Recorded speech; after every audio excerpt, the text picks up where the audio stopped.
Something fundamental shifted, and most people haven't noticed what actually changed.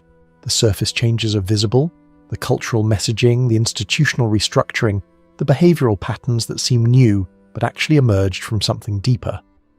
What's harder to see is the underlying dynamic that made these surface changes possible, and what that dynamic now produces. The shift affects women particularly, though not in ways typically discussed. The conversation about these changes usually frames them as progress or regression, depending on who's speaking. Both framings miss something important. The changes aren't simply good or bad. They're structural. They altered the environment in which everyone operates, and the altered environment produces consequences that the alteration itself didn't anticipate. Today, we're examining what actually changed, why it matters specifically for women, and what the altered landscape now produces. The examination isn't advocacy for any particular direction. It's mapping terrain that remains largely unmapped, despite how much time gets spent discussing adjacent topics. The world contains situations that differ dramatically in stakes. Most daily interaction involves low stakes. The minor conflicts, the social frictions, the everyday negotiations that shape ordinary life. These situations reward certain approaches: calm handling, social navigation, emotional intelligence. The ability to read situations and respond in ways that maintain harmony or achieve objectives without escalation. But some situations involve high stakes, genuine danger, serious threat. Circumstances where the calm social navigation appropriate for low-stakes interaction fails completely. These situations reward different capacities: the ability to project force or absorb force, the willingness to engage with physical reality when physical reality becomes relevant. The distinction between low-stakes and high-stakes situations matters because different capacities serve differently in each. The person optimized for low-stakes social navigation might be entirely unsuited for high-stakes confrontation. The person optimized for high-stakes confrontation might be poorly suited for low-stakes social complexity. The capacities don't automatically overlap.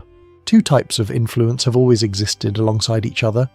One operates through social channels: communication, persuasion, reputation management, emotional orchestration. This influence shapes behavior through indirect means. It affects what people think and feel, which affects what they do. The influence is powerful but operates through many mediating steps. The other operates more directly, through physical presence, capacity for enforcement, willingness to engage with force when force becomes relevant. This influence doesn't require persuading anyone of anything. It creates conditions directly. The influence is cruder but more immediate in certain contexts. Neither type of influence is inherently superior. Each serves in contexts where the other fails. The social influence that works perfectly in complex interpersonal situations accomplishes nothing when physical threat requires physical response. The physical influence that resolves certain situations instantly creates problems in contexts requiring delicacy. Throughout most of human history, these influence types were distributed in particular patterns. The distribution wasn't arbitrary. It emerged from practical constraints that no one chose but everyone navigated. Physical strength differentials existed. Pregnancy and child rearing created vulnerabilities during certain periods. The environments contained threats that different capacities addressed differently. The distribution that emerged had one group generally handling external threats, dangerous tasks, and situations requiring force. Another group generally managed internal dynamics, social cohesion, and the day-to-day operation of communal life. The division wasn't absolute. Individuals varied from patterns, and circumstances required flexibility. But the general distribution followed the practical realities of different bodies and different constraints. Understanding this distribution as practical rather than moral matters for what follows. The arrangement wasn't designed by anyone. It wasn't implemented to serve ideology. It emerged because it worked, because distributing tasks according to differential capacities produced better outcomes than ignoring those differentials. Over time, cultural narratives developed around these practical arrangements. The narratives did what narratives do. They transformed practical adaptations into moral frameworks. What began as "this works" became "this is right." The stories elevated certain roles and certain virtues. The elevation created hierarchies of moral value that hadn't existed in the original practical arrangements. The narrative sometimes inverted actual function, the group handling social dynamics, keeping peace, managing relationships, maintaining internal harmony. developed narratives that positioned their contributions as morally superior to contributions involving force or external threat management. The refinement of social navigation became mark of civilization. The capacity for force became mark of barbarism. The narratives contained partial truth. Social complexity is genuinely sophisticated. Conflict resolution through communication is genuinely preferable when possible. But the narratives exceeded truth by treating their preference as absolute rather than contextual. The preference for social over physical became ideological position rather than practical assessment of what works where. From this emerged claims to moral authority that the original practical arrangements hadn't contained. If one type of contribution is morally superior, then those making that contribution are morally superior. The moral superiority confers authority, the right to determine what's acceptable, what's valued, what deserves reward or punishment. The authority accumulated gradually. Social sophistication became prerequisite for being taken seriously. The values associated with social influence became dominant values. The values associated with physical influence became suspect, indicators of primitive thinking that civilized people had evolved beyond. A parallel development transformed how the second type of influence operated. Physical enforcement of boundaries, which had been distributed across individuals, became centralized in institutions. The state monopolized legitimate force. The individual capacity for enforcement became largely illegitimate. The only acceptable response to most threats became appeal to institutional authority rather than direct personal response. This centralization changed everything about the relationship between the two types of influence. Previously, social influence operated within an environment where physical influence remained available to individuals. The availability constrained what social influence could accomplish. Pushing too far in social domain risked triggering response in physical domain. The constraint created balance that neither party designed but both benefited from. Neither type of influence could operate without limits. The social manipulator faced potential consequences that social manipulation couldn't prevent. The physically capable individual faced social consequences that physical capability couldn't prevent. Both sides constrained each other. The centralization of force broke this constraint structure. Physical response to social aggression became largely unavailable. The individual who would previously have faced potential physical consequence for extreme social behavior now faced only social or institutional consequence. The entire range of available response collapsed to a single category. Behavior changed accordingly. This isn't commentary on anyone's character. It's observation about how behavior responds to consequence structure. When certain consequences become unavailable, behavior that those consequences previously constrained becomes more likely.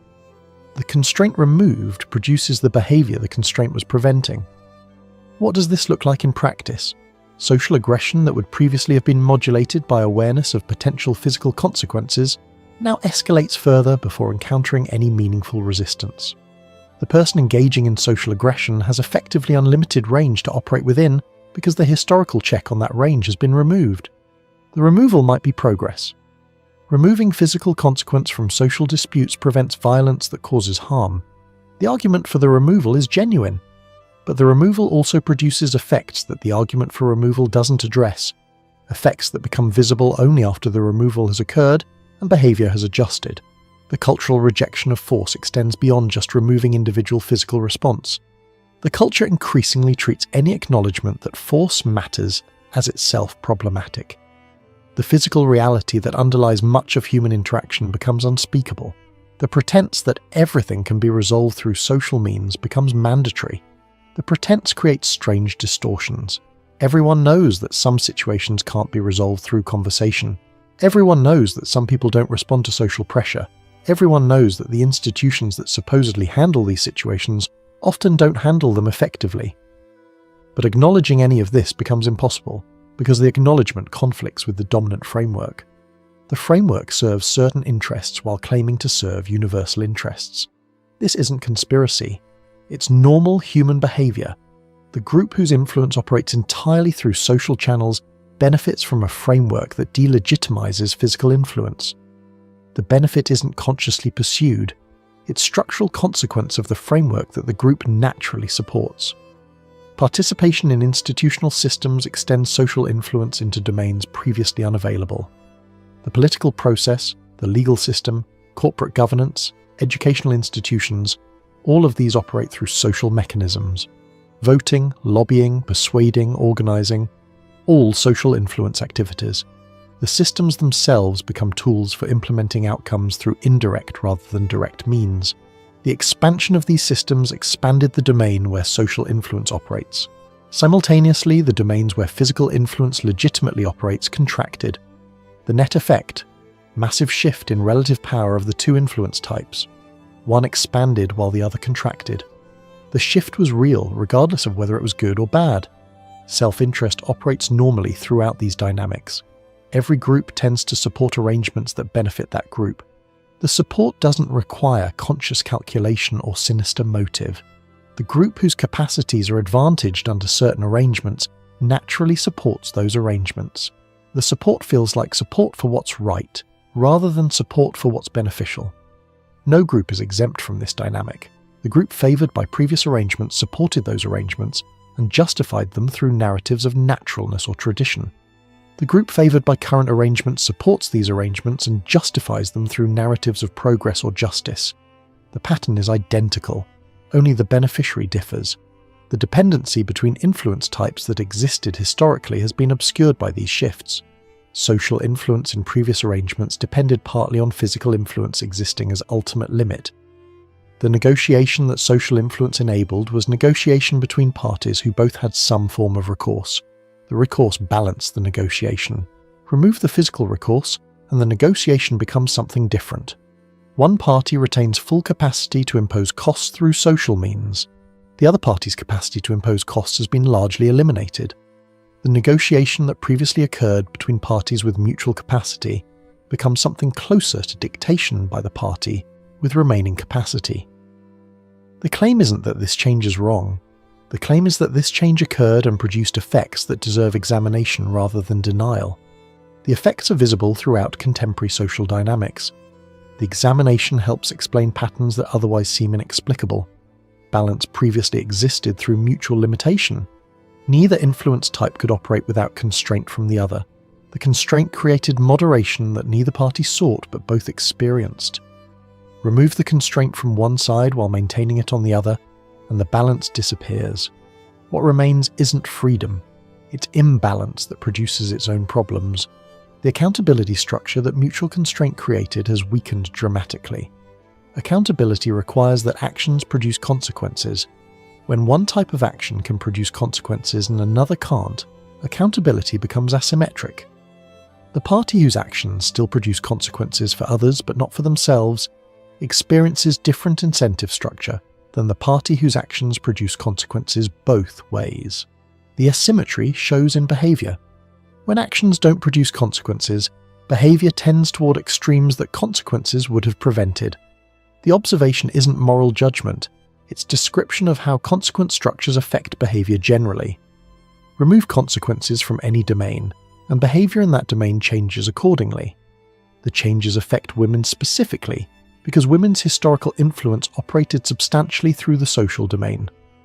The expansion of social influence and contraction of physical influence dramatically advantaged that domain. The advantage accrues to those operating primarily within the advantage domain. But the advantage comes with complications that aren't immediately visible. The first complication: the advantage exists only within contexts where the rules that produced it are enforced. Leave those contexts and the advantage disappears. The woman who's operated entirely within frameworks that delegitimize physical reality discovers those frameworks don't travel universally.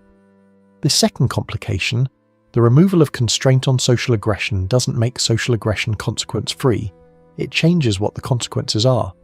The woman whose social behaviour faces no physical constraint might face relationship consequences, community consequences, reputational consequences that operate through slower mechanisms but accumulate nonetheless.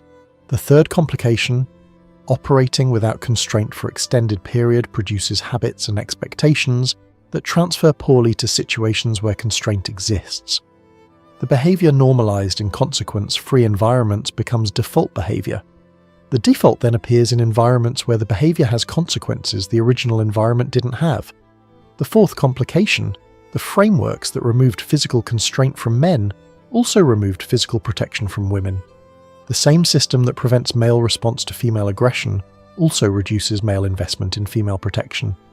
The protection that previously existed as part of the balance existed because the balance created reasons for it. Remove the balance and the reasons diminish. Real-world manifestations of these dynamics appear constantly. The scenarios where behavior escalates beyond what previous consequence structures would have permitted. The interactions where one party seems genuinely surprised that the other party doesn't simply accept treatment that previous generations wouldn't have accepted. The surprise reveals the expectation that the new rules have created. The expectation that social aggression will face no meaningful response. The expectation that physical reality won't reassert itself. The expectation that the frameworks protecting the aggression will remain in place indefinitely. The expectations might be correct within certain contexts. The frameworks are robust in institutional settings, in public spaces with surveillance, in environments where deviation from framework produces immediate institutional consequence. The expectations become less reliable as contexts shift. Some women have recognized what these shifts have produced and have adjusted accordingly. They recognize that operating without constraint isn't the same as operating with protection. They recognize that the balance that previously existed provided something that its removal took away. They recognize that the new arrangements benefit them in some ways while exposing them in others. Other women have absorbed the narratives accompanying the shifts without examining what the narratives obscure. They believe that the old arrangements were pure oppression and the new arrangements are pure liberation. The belief prevents them from seeing how the new arrangements produce their own problems that emerge specifically from the features that were supposed to be improvements. The cultural rejection of force specifically creates vulnerabilities that the rejection was supposed to eliminate. When force is rejected categorically, the only available response to force is appeal to institutions. The appeal assumes institutions will respond effectively. The assumption often fails. The woman whose only defense is institutional appeal faces difficulty when institutions don't protect her effectively. The woman whose community retained some capacity for direct response, male relatives, partners, or community members willing to enforce consequences that institutions won't enforce, has protection that pure institutional dependence doesn't provide. The protection exists outside the framework. The framework delegitimizes it, but the protection works where the framework fails. The dependency that the new arrangements create is often invisible to those depending. The woman operating within fully institutional context doesn't see her dependency because the institutions seem natural rather than constructed.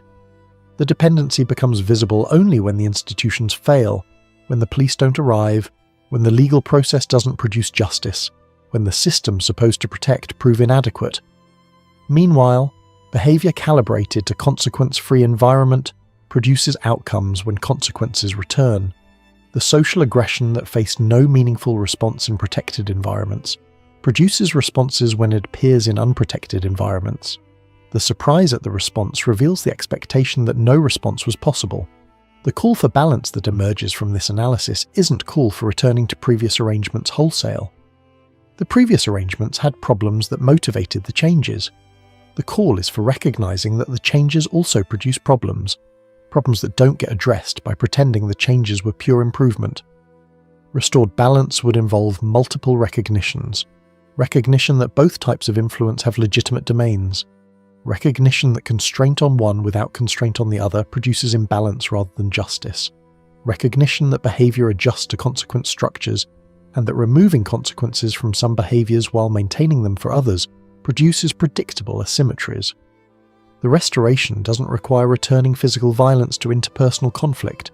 The restoration involves recognizing that the removal of physical constraint from certain behaviors should coincide with increased accountability through other mechanisms.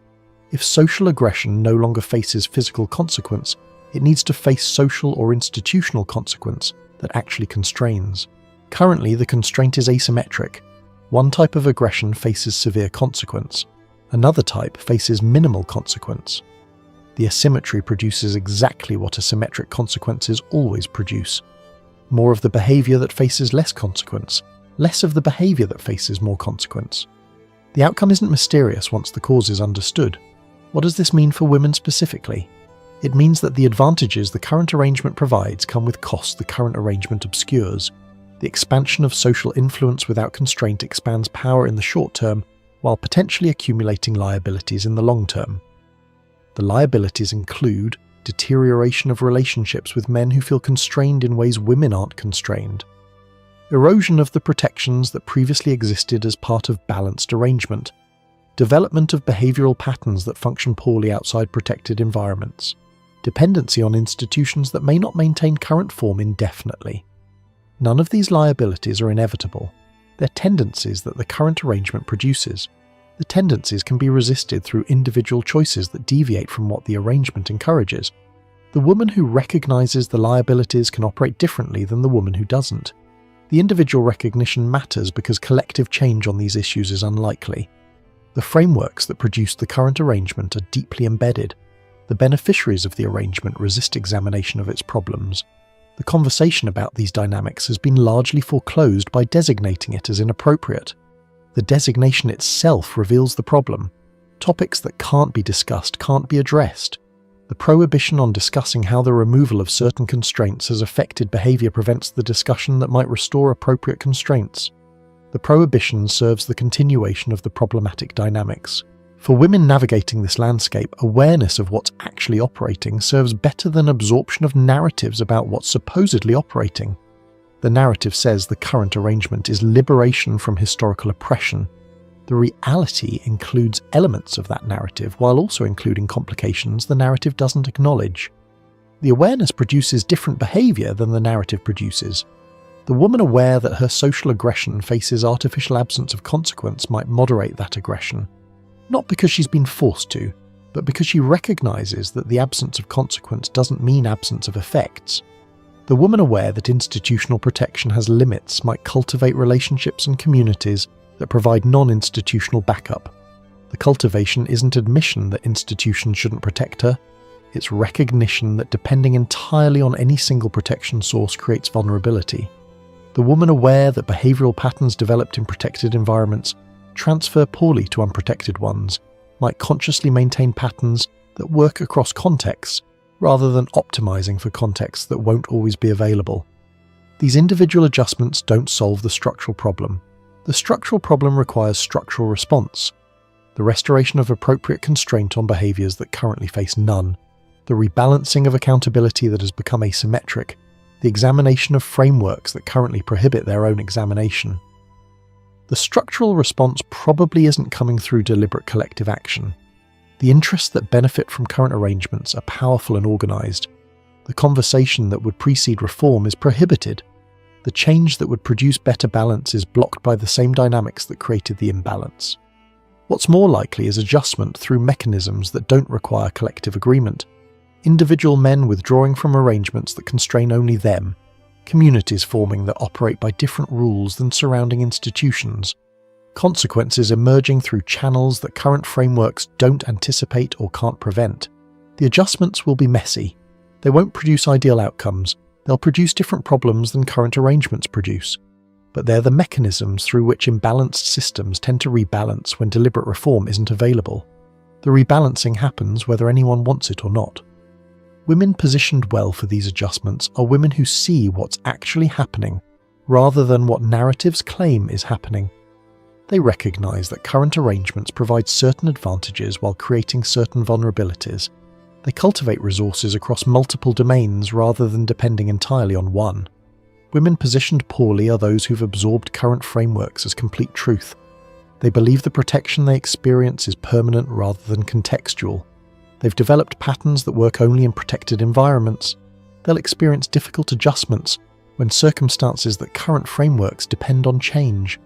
The change referenced in the title, this changes everything for women, is the change from balanced constraint to asymmetric constraint. The change advantaged women in certain ways that are obvious. It disadvantaged them in certain ways that are less obvious. The less obvious disadvantages are becoming more visible as consequences of the change accumulate. The accumulation takes time. The behavior patterns that removed constraints encouraged take years to develop fully. The relationship consequences take years to manifest. The institutional dependencies take years to reveal their limitations. The full picture of what the change produces only becomes visible over extended timeline. We're now far enough into that timeline to see patterns that weren't visible initially. The patterns include deteriorating relationships between groups that the imbalance affected differently, behavior extremes that constraint would have prevented, dependencies that create vulnerability when what's depended on fails. The patterns will continue developing. The dynamics that produce them remain in place. The trajectory that current arrangements create continues unless something alters the arrangements themselves. The alteration might come through the mechanisms mentioned: individual withdrawal, community formation, emergent consequences that frameworks can't prevent. The alteration might come through other mechanisms not currently visible. What's unlikely is continuation of current trajectory indefinitely. Imbalanced systems produce pressures that eventually force rebalancing one way or another. The question isn't whether adjustment happens, it's what form adjustment takes and how individuals position themselves for whatever form arrives. The positioning involves clear sight of what's actually operating. The advantages and the vulnerabilities, the protections and the dependencies, the behaviors that serve across contexts and the behaviors that work only in specific contexts. The clear sight that this analysis provides isn't comfortable. It contradicts narratives that are comforting and dominant. It acknowledges dynamics that current frameworks prohibit acknowledging. The discomfort is cost of accuracy. The accuracy serves better than the comfort. Women who engage with this analysis honestly face choice about what to do with it.